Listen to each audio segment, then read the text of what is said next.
कनवारी लड़कियों के छाती कैंपल्स काले और मोटे होने की 3 अहम वजूहात। नंबर 1, मुश्तज़नी यानी खुद लज़्ज़ती करना।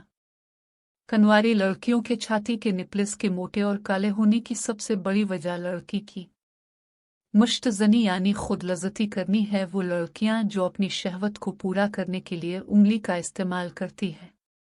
नंबर 2, मर्द से छाती चौंसवाना।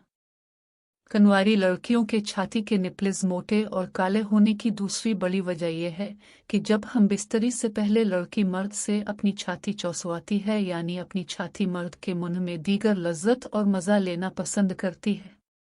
नंबर 3, हैज़ के दौरान हम बिस्तरी करना। कनवारी लड़कियों के छाती के निपल्स मोटे और काले होने की तीसरी वजह यह है कि जब औरत को हैज़ यानी माहवारी आती है, ऐसी औरत के साथ हम बिस्तरी करना हराम होता है और सेहत के लिए भी नुकसानदेह होता है।